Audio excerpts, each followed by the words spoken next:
Frozen inferno. The world dissolved in a blinding white flash, followed by a roar that seemed to rip the very ice beneath their boots. Inside the Arctic Research Station, the reinforced steel groaned, buckled, then screamed as the force of the explosion tore through the central laboratory. Dust, ice shards, and the acrid smell of burnt chemicals filled the air.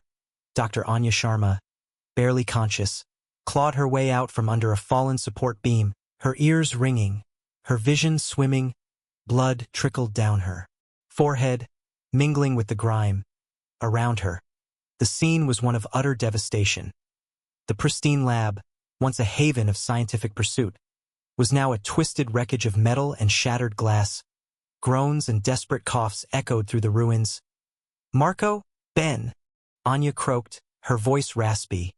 She stumbled forward, tripping over debris, her heart pounding against her ribs. She found Marco pinned beneath a collapsed section of the ceiling, his face ashen. Ben lay further away, unconscious, a pool of crimson spreading beneath him. Rescue efforts began almost immediately. The surviving members of the research team, dazed but driven by adrenaline, worked frantically to free the trapped and tend to the wounded. The emergency protocols kicked in, summoning the distant Coast Guard and initiating a distress call to the mainland. Hours later, as the injured were being airlifted to safety and the dust began to settle, a different kind of investigation began. Dr. Eva Rostova, the station's lead engineer, stood amidst the wreckage, her face grim. She wasn't concerned with patching up survivors. She was studying the blast pattern, the angles of the twisted metal, the distribution of the debris. Something didn't add up. "Show me the security footage," she barked at a junior technician, her voice sharp and devoid of emotion. The technician, pale and shaking, fumbled with the controls in the emergency command center, a small, reinforced room that had miraculously survived the blast. The grainy footage flickered to life, showing the lab moments before the explosion. Eva watched, her brow furrowed, rewinding and replaying key sections. Then she saw it, a brief flash of movement, almost imperceptible, near the main power conduit.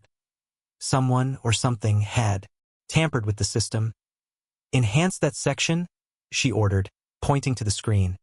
The technician zoomed in, sharpening the image. A figure, clad in a standard-issue research parka, was visible for less than a second, attaching a device to the conduit.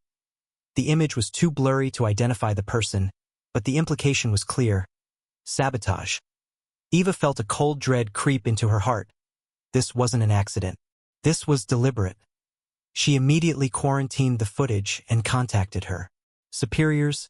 The official narrative of a catastrophic equipment malfunction began to crumble, replaced by a chilling suspicion.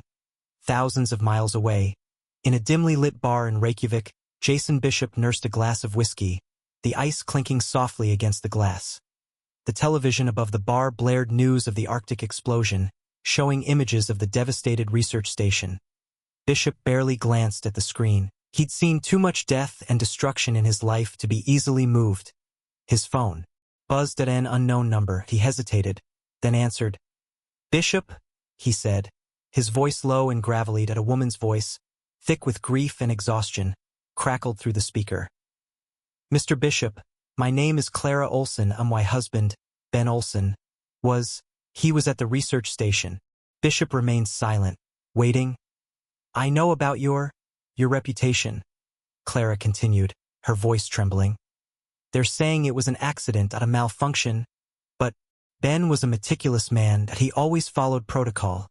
He would never have let something like this happen." She paused, taking a shaky breath. "I need to know the truth, Mr. Bishop. I need to know what really happened to my husband."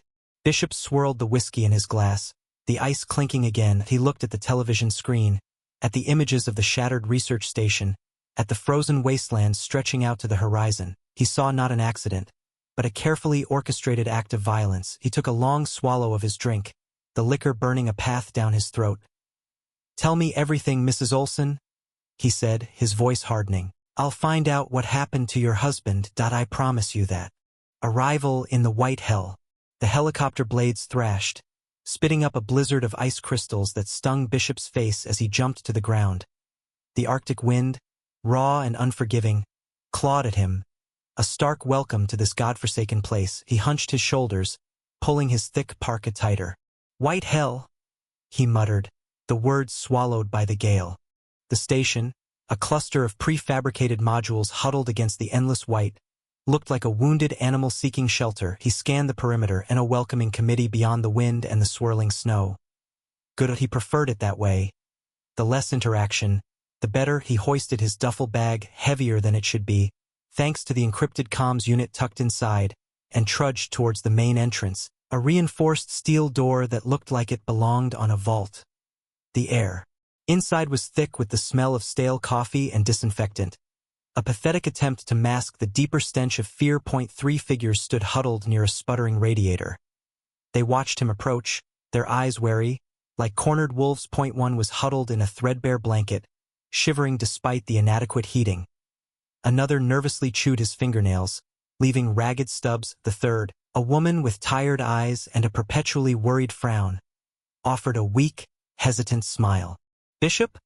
she asked, her voice barely audible above the hum of the generators. He nodded, his gaze sweeping past them, assessing their condition, their morale.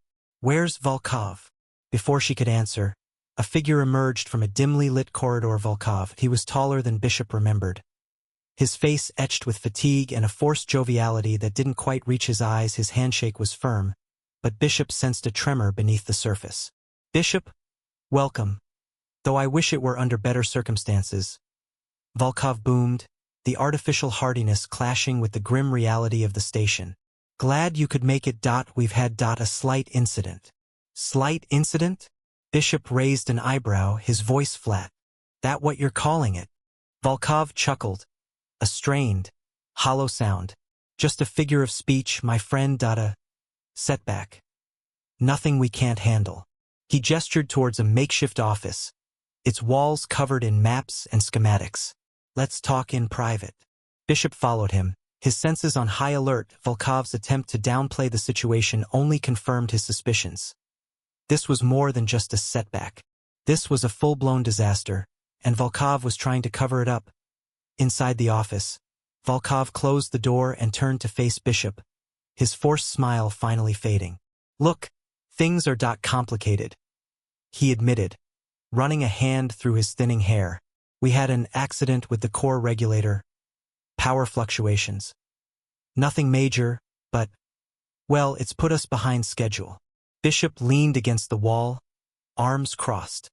"And the casualties?" Volkov hesitated. "A few technical personnel. Unfortunate, but unavoidable." "Unavoidable," Bishop repeated, his voice dangerously low.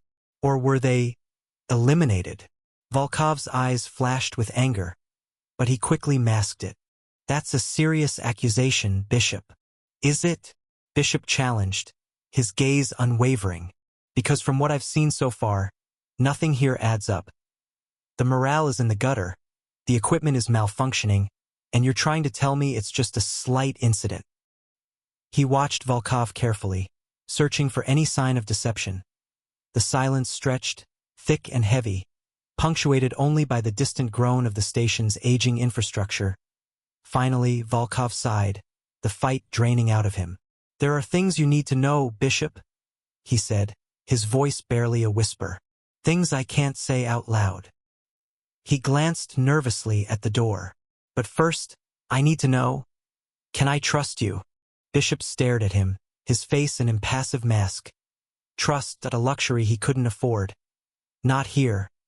Not in this white hell.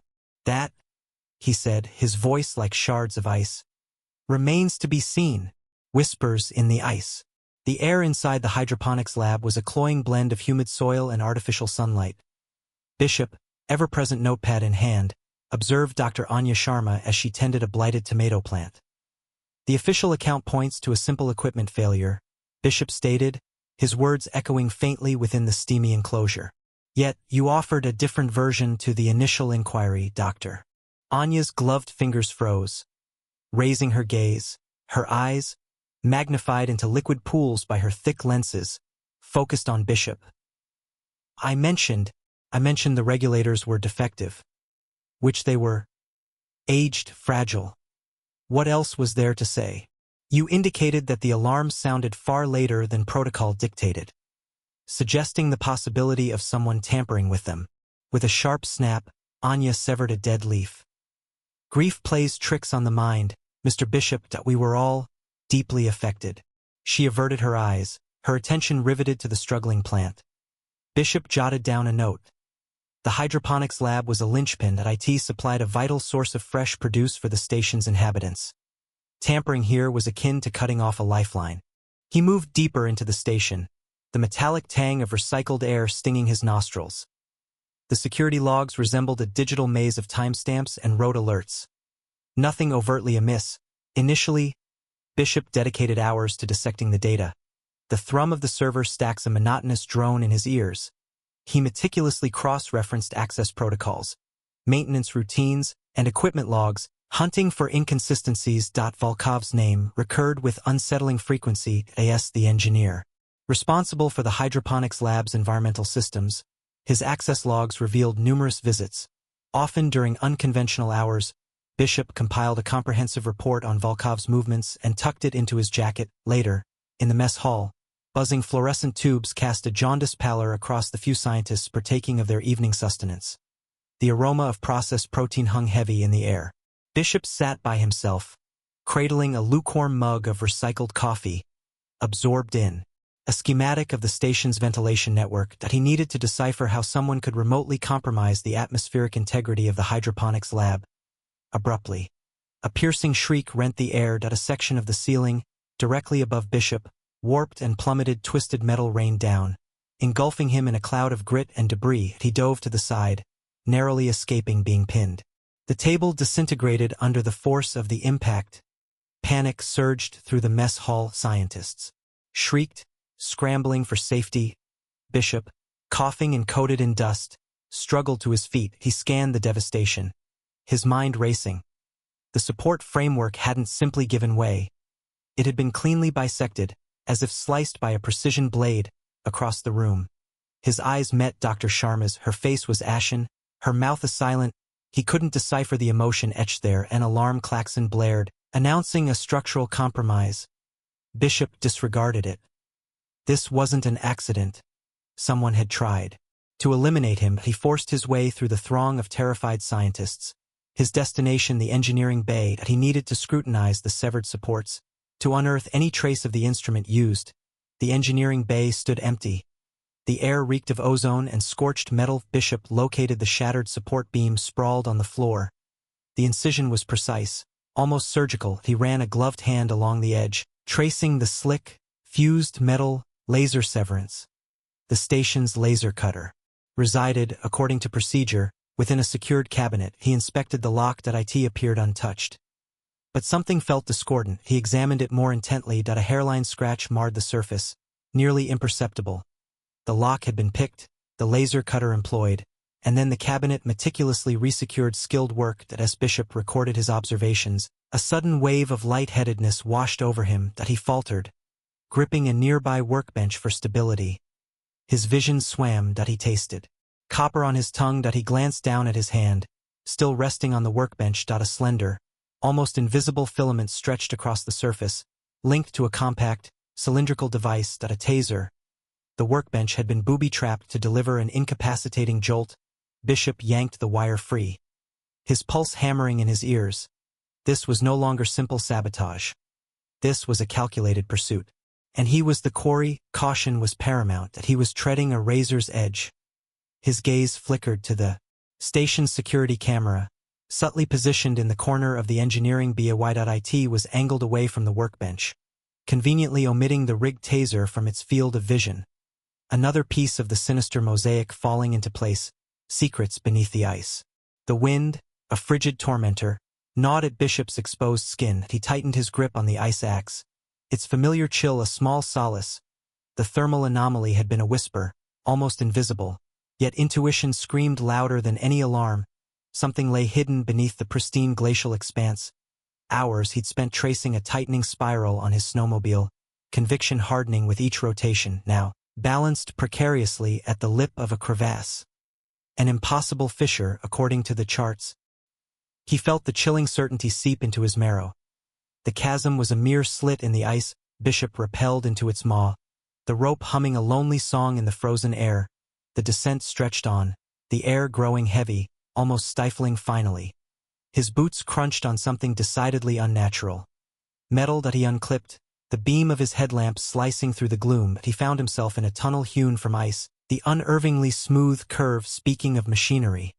Not nature. The air tasted of ozone, mingled with a dank, earthy odor. Moving deeper, every nerve on high alert. He knew this was far beyond a simple weather station gone dark. This was something else entirely. The tunnel broadened abruptly into a colossal cavern, a space defying the reality of the landscape above. That a battery of floodlights cast harsh illumination on a scene that arrested Bishop's breath. Gargantuan drills and snaking conveyor belts clawed at the ice, extracting some unseen treasure. Closer now. His boots ground on shards of displaced rock. The extracted material, dark as night, pulsed with glittering threads of something more. He hefted a fragment. Its surprising density spoke of unearthly composition. A spark of light snagged his attention. Trapped within the obsidian matrix were veins of shimmering mineral, a substance familiar only from dusty textbooks. Neodymium. A rare earth, pivotal for advanced technology, and worth a fortune. He watched men in insulated suits, operating with practiced, almost robotic efficiency, as they loaded the raw ore onto driverless trucks. The clandestine undertaking hummed with illicit energy, a blatant violation of every Arctic treaty. Volkov. The pieces clicked into place with chilling precision. The sabotage wasn't about the weather station. It was about burying a secret. Bishop was collateral, a threat to be silenced. A metallic clang ripped through the cavern, seizing his attention. A worker, spotting him, went rigid. Bishop reacted instantly, diving behind a stack of crates, instinct overriding. Reason. A shout in Russian, and the whole cavern erupted in chaos. He had to escape. Expose them. Trapped deep within the glacier, surrounded by men willing to make him disappear. He moved like a ghost, his mind racing. He needed to cripple their operation. By enough time to broadcast a distress signal, he eyed a control panel near the primary drill rig, a snarl of exposed wires promising sabotage. Closer he crept, his fingers reaching for a vulnerable cable. A short circuit could plunge everything into pandemonium. A looming figure materialized from the shadows. Volkov. His face, a frozen mask of fury, held a pistol, the weapon reflecting the pitiless light. Bishop. Volkov's voice, a low growl, cut through the din. You are somewhere you should not be.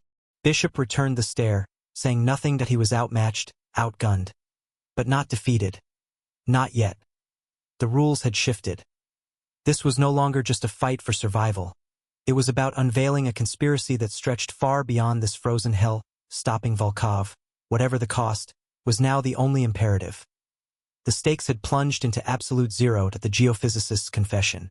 Static electricity jolted Bishop as the comm unit stuttered to life, the air thick with the reek of iron within Volkov's improvised lockup. Bishop? Can you read me? The voice, a frayed whisper, fought its way through the mind's mechanical drone. Anya. He fought the dryness in his throat.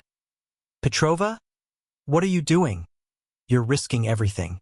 I couldn't stand by. Volkov's on to you. Bishop. He knows you're digging. Security's been doubled. This might be your only shot. Dread coiled in his stomach. What is it? A pause, punctuated by faint, digital activity.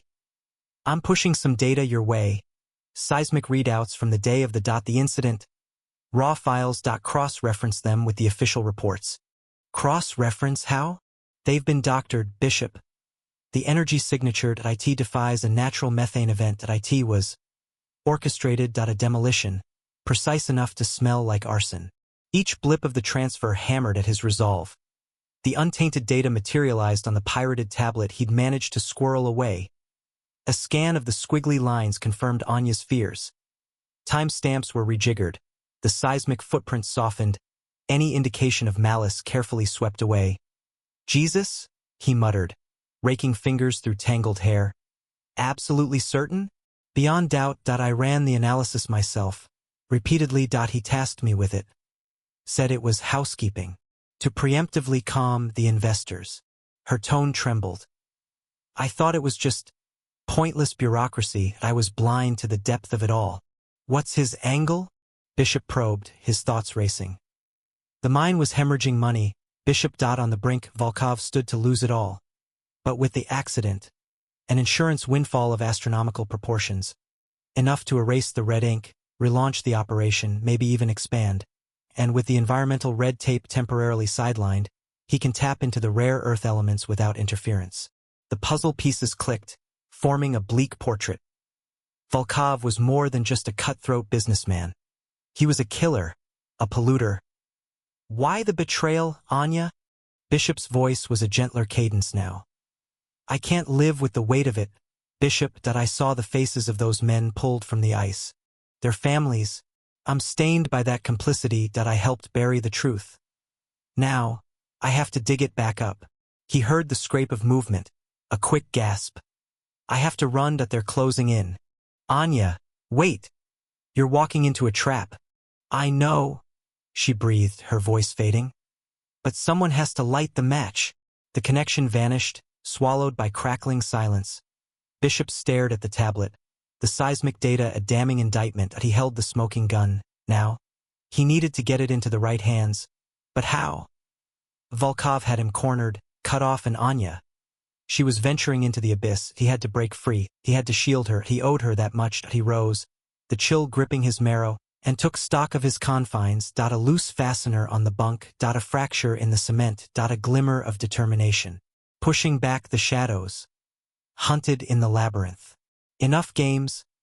Volkov spat into the comms. His voice, thick with a possessive rage, crackled in Dima's ear. Bishop and the girl. Eliminate them. Now. No mistakes. Dima, a hulking figure whose face perpetually seemed stuck in a scowl, simply grunted in acknowledgement. He tightened his grip on his pulse rifle, the cold steel of familiar comfort. Understood. He barked orders to his squad of 4, their faces impassive behind their tactical visors. Move out. Seal sectors 4 through 7 and 01 in, no one out. Bishop, with Anya tucked close behind him, could hear the distant thud of boots echoing down the sterile corridor. The station was a labyrinth of interconnected modules, a steel and glass intestine snaking beneath the Arctic ice. Anya, her face pale but resolute, pressed a hand against the cold wall. They're heading this way. Volkov must know we're close. He does, Bishop replied grimly. His own senses on high alert, he stripped a maintenance panel off the wall, revealing a tangle of wires. Time for a detour. He yanked at a red cable, plunging the section of corridor behind them into darkness. The approaching footsteps faltered, a confused murmur rippling through Dima's squad. Breach! Dima roared, his voice laced with frustration. Fan out. Check every compartment. Bishop navigated the darkness with a practiced ease that belied his recent imprisonment. Anya, relying on his guiding hand, followed blindly. The air hung thick with the metallic tang of the station's recycled atmosphere, mixed with the sharper, more acrid smell of ozone from the severed cable. This way, Anya whispered, pulling him towards a junction in the corridor. My father showed me a shortcut. Ventilation shaft. Leads to the hydroponics lab. It's not on the schematics. They reached the ventilation grate, a rusty metal square bolted to the wall. Bishop ripped it free with surprising force, the screech of metal against metal momentarily deafening. The shaft was narrow, barely wide enough to squeeze through. Ladies first, Bishop said, a ghost of a smile playing on his lips. Anya didn't hesitate. She clambered into the shaft, disappearing into the darkness. Bishop followed, his larger frame making the passage considerably tighter. He could feel the cold metal biting into his skin, the dust and grime clinging to his clothes behind them. The sound of Dima's squad grew louder, closer. They were sweeping the corridor, their flashlights cutting through the darkness like predatory eyes. Faster, Bishop urged, his voice strained. They crawled through the shaft, their progress agonizingly slow. The air was stale and thick, making it hard to breathe. Bishop could feel panic rising in Anya's movements ahead of him. Suddenly, the shaft narrowed even further. Anya gasped, stopping dead in her tracks. It's too small.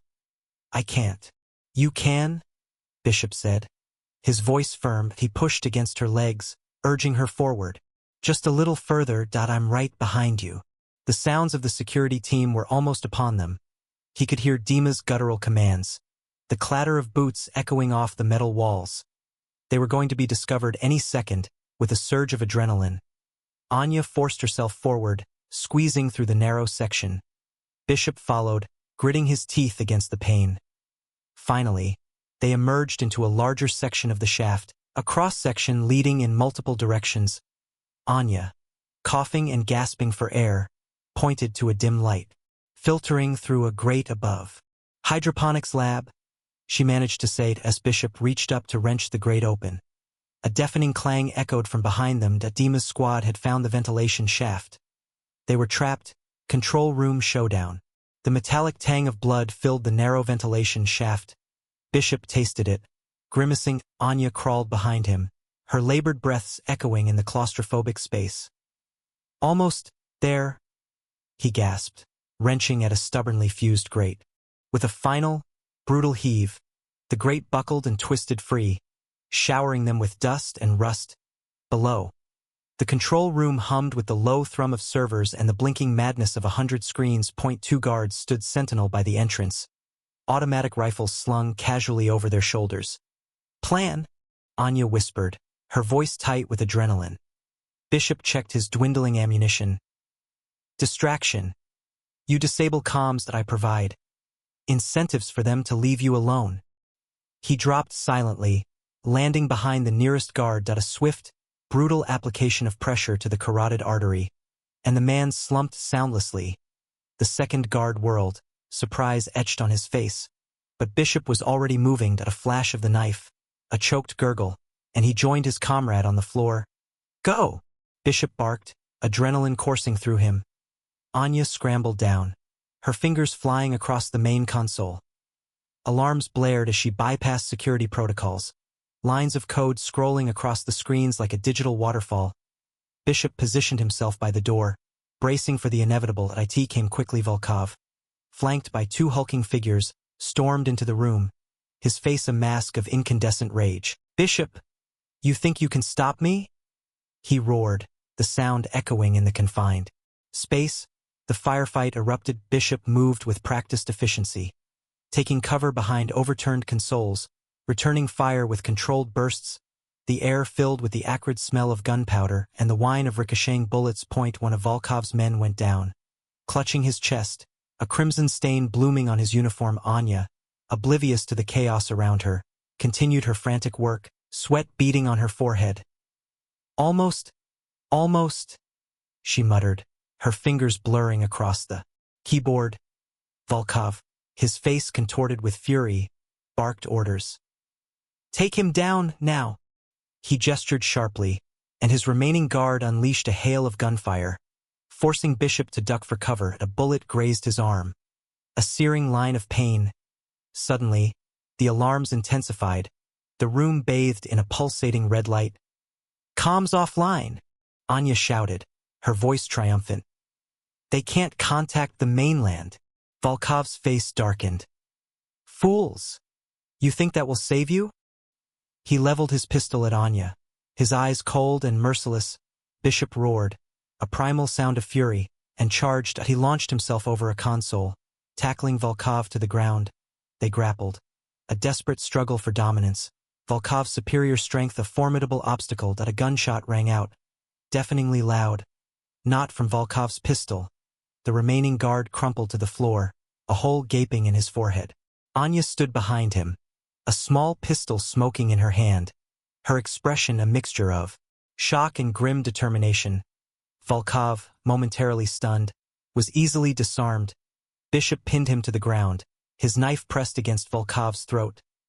It's over, Volkov, Bishop growled, his voice raw with exhaustion. Volkov laughed, a harsh, grating sound. You think so, Bishop? You haven't won. I have backups, plans within plans.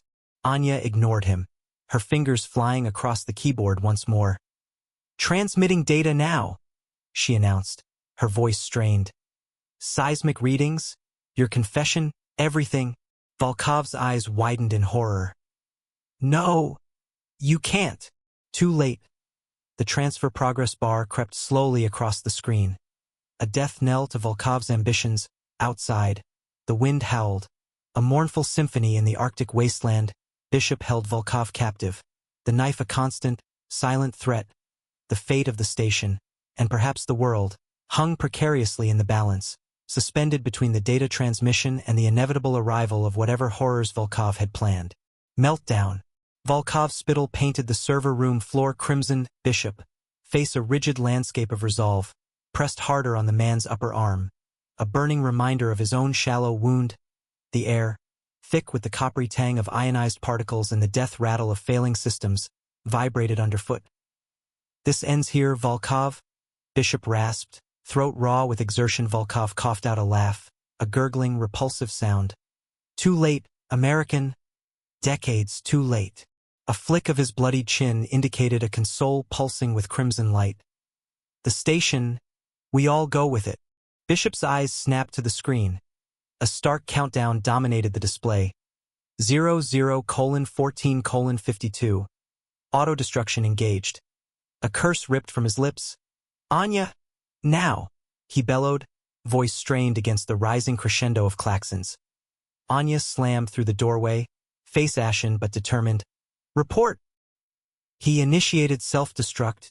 We need to kill it. Bishop shoved Volkov towards her. Guard him. Keep him away from everything. Anya's curt nod accompanied the snick of her sidearm being drawn. Affirmative. Bishop pivoted back to the console, fingers dancing across the keys. Code cascaded down the screen. A language he didn't speak, he needed root access, and fast. A quick glance at Volkov revealed a chillingly serene expression. The man was defeated, yet radiating contentment. The station shuddered violently. Plaster rained down, and a section of the floor warped. We're running out of time. Anya shouted above the din. Bishop remained locked on the screen, pouring every ounce of focus into cracking the security protocols. Level 1 down. Then Level 3 proved a snarling beast. The circuits hummed, practically glowing with heat, the atmosphere becoming cloying and oppressive. Another blast slammed into the station, closer this time. The lights faltered, then died, leaving only the infernal glow of the countdown. 00:12:17. Bishop? The infrastructure is failing. Panic sharpened Anya's tone. A quick survey revealed a gaping fissure spiderwebbing across the ceiling, threatening to bisect the room. A brutal choice loomed. Save the station, or salvage their lives. He made it. Anya, get Volkov out of here. Now. I'll try to buy us some time. Anya hesitated a beat, then seized Volkov's arm and propelled him roughly towards the exit. They vanished into the smoke-choked corridor just as a massive chunk of the ceiling splintered and crashed. Bishop choked on the dust. Shielding his eyes, he needed to stall the inevitable, even at ultimate cost. Meanwhile, several levels below, Dima watched the unfolding pandemonium with growing horror, assigned to monitor the power grid. He witnessed the readouts spiral into chaos. Blasts reverberated through the structure, threatening its integrity. He watched technicians flee in disarray, fear etched on their soot-stained faces. He tried desperately to contact Volkov, but the comms remained dead. Finally, a garbled connection to a frantic lieutenant came through. What's happening? What are my orders?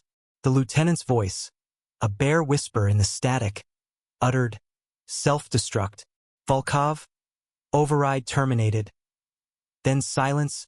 Dima gaped at the flashing console, mind reeling. Volkov? Self-destruct? It defied all logic. This wasn't about safeguarding the project. This was annihilation. Visions of friends, of colleagues, trapped within this collapsing metal shell flashed behind his eyes. Volkov's earlier words echoed in his mind, cold and calculating. Sometimes, Dima, a sacrifice is necessary for the greater good. But what good could possibly spring from this destruction? Icy tendrils of dread gripped his heart. He could not obey blindly. Something was fundamentally wrong. The decision hardened within him. He needed to unearth Volkov's true motive. Wheeling around, Dima plunged against the tide of panicked humanity, heading toward the epicenter of the cataclysm, Arctic justice. The wind howled, a banshee scream tearing at Bishop's exposed skin. Each gust threatened to rip him from his feet. the snow a blinding white curtain. Ahead, barely visible through the swirling chaos, were the snowmobiles, and beside them Volkov stood defiant. A dark silhouette against the white fury, he cradled a rifle, its barrel glinting momentarily in the faint, diffused light. "You should have stayed down, Bishop," he roared, his voice barely audible above the blizzard. "This ends here." Bishop ignored the throbbing in his side, the icy burn in his lungs. The self-destruct sequence was still counting down. Every second wasted was a second closer to oblivion. "It ends with you, Volkov. The truth will come out." Volkov laughed, a harsh, grating sound swallowed by the wind. "Truth? There is only power, Bishop, and power is mine." He raised the rifle, leveling it at Bishop's chest. Bishop didn't wait, he lunged forward, using the wind as his ally. A blur of motion in the swirling snow. Volkov fired, the bullet whistling past Bishop's ear. A near miss that sent a shiver down his spine. He tackled Volkov, sending them both sprawling into the snowdrift. The rifle clattered away. Lost in the white abyss, they grappled. A brutal dance of survival in the heart of the storm. Volkov was strong, but Bishop was fueled by adrenaline and a desperate need to stop him. Bishop managed to get a hand on Volkov's throat, cutting off his air supply. Volkov thrashed, his eyes wide with panic, clawing at Bishop's arm. Bishop held on, relentless, until Volkov's struggles weakened, his face turning a mottled purple. "Where is it?" Bishop gasped, his breath ragged. "The override code?" Volkov, choking, could only wheeze. Suddenly, a voice cut through the wind, sharp and clear. "Stop, stop, Bishop!" He stood a few feet away, his face pale, his hands raised in surrender. He was holding something, a data pad. "I have it," Dima said, his voice trembling. "The code.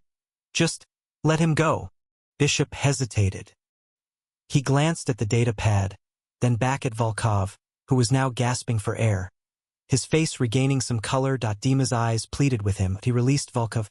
Volkov coughed, sucking in air. His gaze venomous, he scrambled back. Away from Bishop, Dima stepped forward, offering the data pad. I should have done this sooner." Bishop took the pad, his fingers fumbling with the controls. He punched in the override code, his heart pounding. The countdown timer froze, then reset to 0. The red lights flickered, then died. Silence descended, broken only by the howling wind. Then, a new sound, the unmistakable thrum of helicopter blades. The rescue teams had arrived. The storm seemed to abate slightly as the helicopters landed, their powerful lights cutting through the gloom. Medics rushed to Bishop's side, their faces grim as they assessed his injuries. Armed guards surrounded Volkov, their weapons trained on him as they led Volkov away. Dima approached Bishop. "I'm sorry," he said, his voice filled with remorse. "For everything." Bishop nodded, too exhausted to speak. He looked at Dima, seeing not a betrayer, but a man who had finally chosen the right path. The truth of Volkov's scheme quickly surfaced. The evidence Bishop had gathered, combined with Dima's testimony, was irrefutable. Volkov had been manipulating events, using the station as a cover for his own nefarious purposes. Later, bandaged and exhausted, Bishop stood on the landing pad, watching as his transport prepared for departure. The storm had calmed, the sky a pale, ethereal blue. He looked back at the Arctic station, a stark silhouette against the horizon. Justice had been served, but at a cost. He boarded the aircraft, the warmth a welcome relief against the biting cold as the helicopter lifted off. He looked down at the station one last time. Volkov would face his crimes. He would be held accountable. The Arctic, once a place of deception and danger, was now a silent witness to a truth revealed. Bishop closed his eyes, the image of the unforgiving landscape imprinted on his mind. That he had done what he came to do. Now it was time to go home.